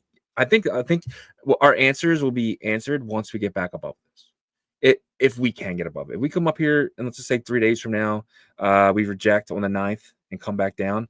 But we do get a rate cut next week, right? So there is some reasons to kind of maybe we pop above this. But if we do pop above this was the biggest fake out in history.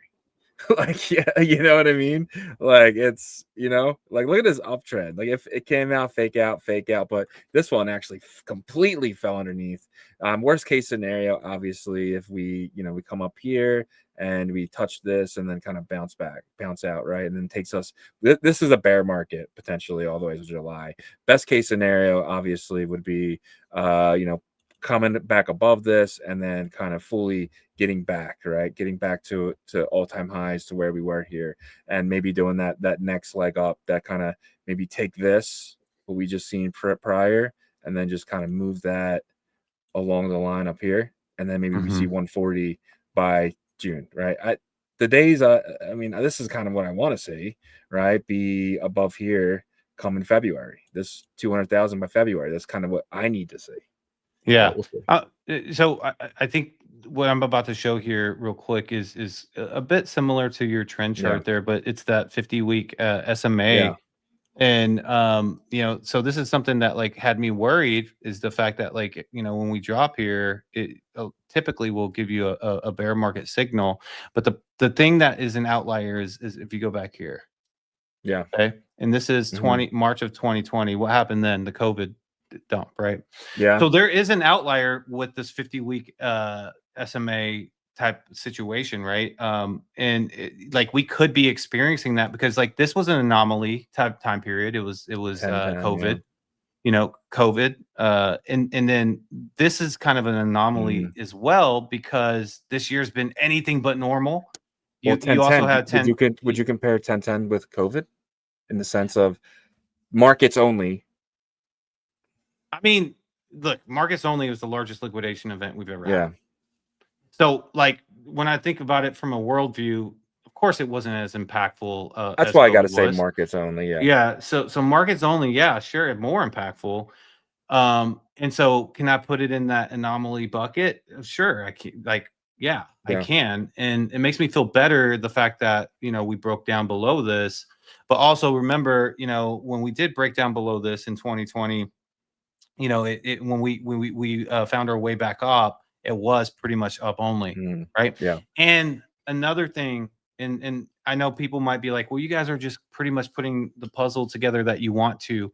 Sure, I think bias can make you do that, but that doesn't change the fact that if you look at this, and if the debt cycle was pushed out a year, right? It was pushed out 1 year. Then you look at this time period, right, of March of 2020. It doesn't match up exactly, but 2020 would be more like 2025, and then 2021 would be more like 2026, right? Because you're talking about the spring here, and then we're talking about the winter here. But that's kind of maybe why instead of having the winter be, or like the winter be the pull up leading into spring of 2021, we might get the spring being the pull up leading into the summer of 2026.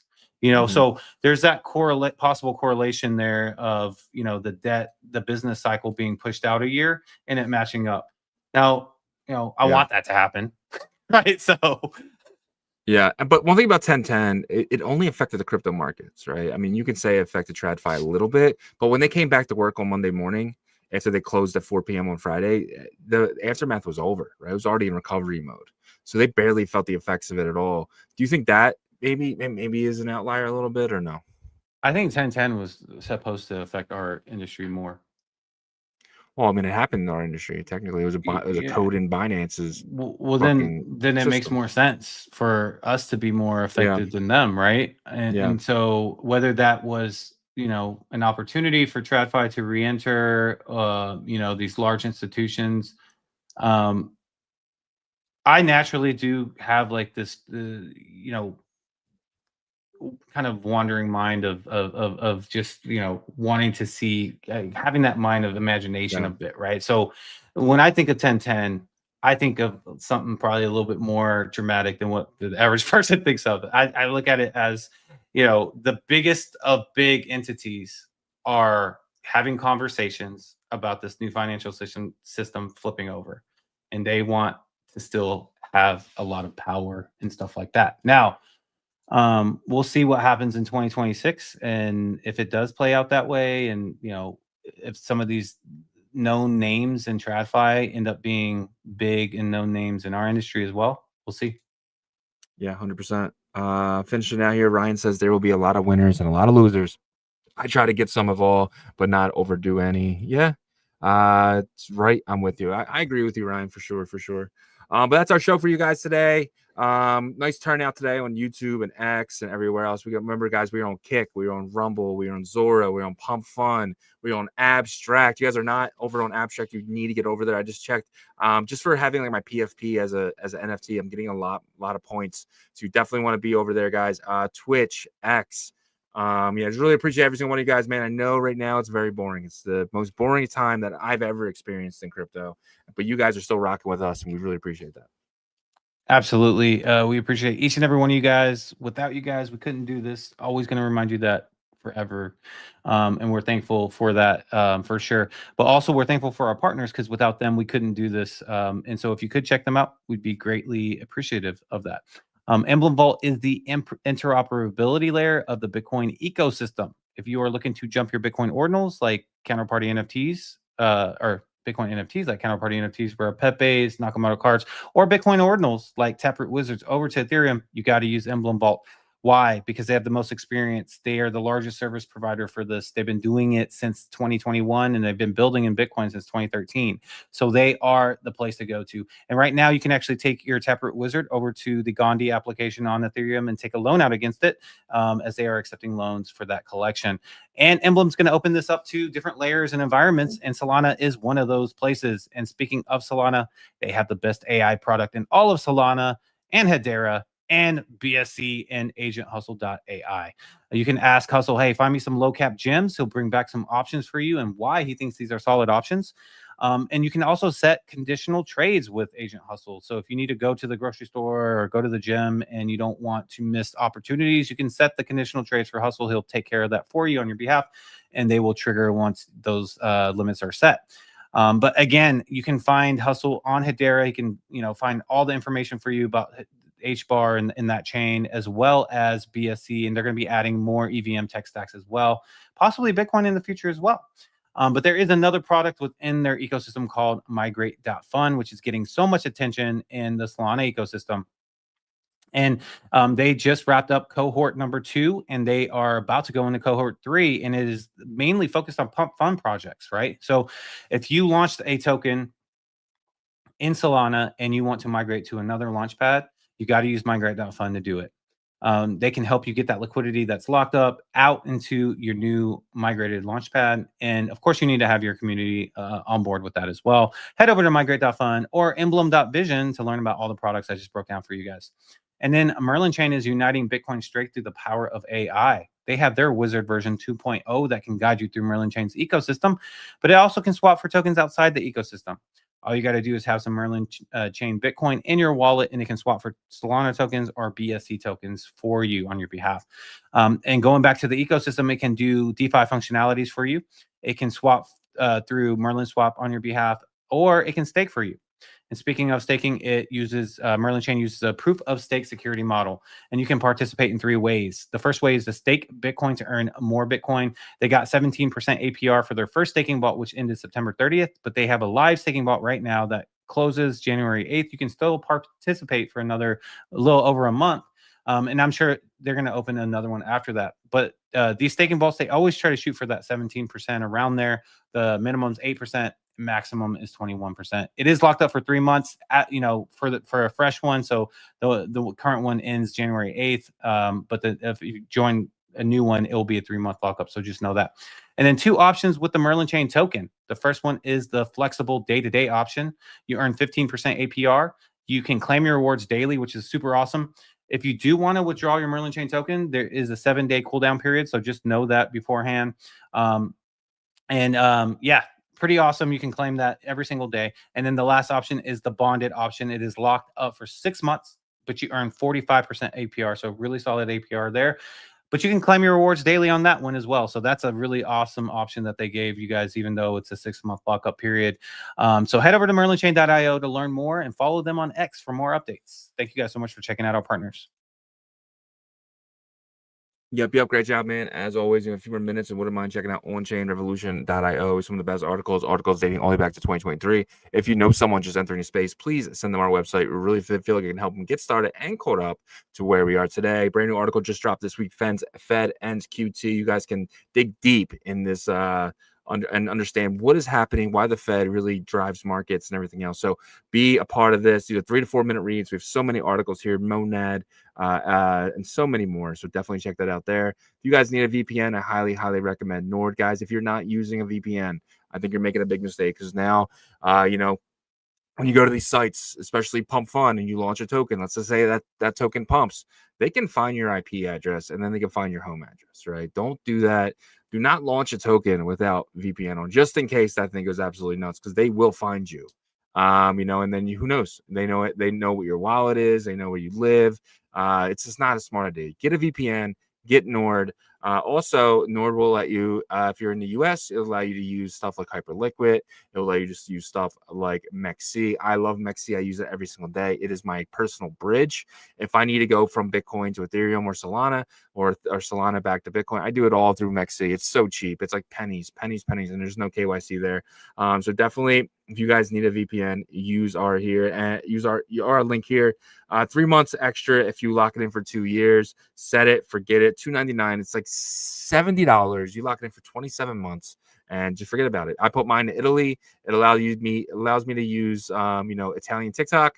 I'm able to see some Italian brain rot and stuff like that. So definitely check that out if you guys are interested, and lock it in. Speaking of locking it in, make sure you guys lock in your assets into a ledger. Ledger is the only really proven hard wallet, the only one I would ever recommend. And using our link here gets you guys some amazing deals. It's $74 for a Ledger Nano X. I paid $130 for mine a long time ago. It's $149 now, full price, but $74 right now. You guys lock it in. Make sure you guys use our link. It helps the show, and it gets you in that deal there. So highly recommend you guys using Ledger. Someone recently had XRP, almost $2 million worth of XRP locked in a wallet. That wallet ended up being a hot wallet, and he thought it was cold storage. He ended up getting all of his XRP taken. I don't want to see that for you guys. If you guys have Bitcoin or something like that, make sure you guys keep it in a ledger, and make sure you guys use our link if you need a new device. And guys, remember, we are live Monday to Friday, 11 a.m. Eastern, 10 a.m. Central, 8 a.m. Pacific, and 3 p.m. UTC. Check us out all week, guys. Until tomorrow. Peace.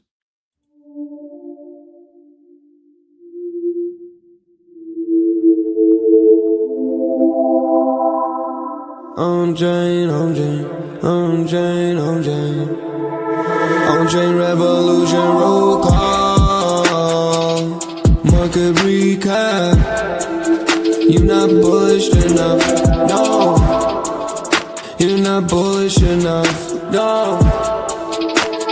Look at the price go, Bitcoin control. Why you still coping? Price action rolling. Don't fall for bear trap. Swapping indexes and putting it up in the sex. I can take profit right now. OnChain is where I be now. You can never look back. They don't want you to know. How did the market react? Fear and greed gotta adapt. Now we bridging the tokens and arching the network right now. You know how crazy we are. Nookies are savages now. They know how crazy we are. Chain abstraction, main attraction. OnChain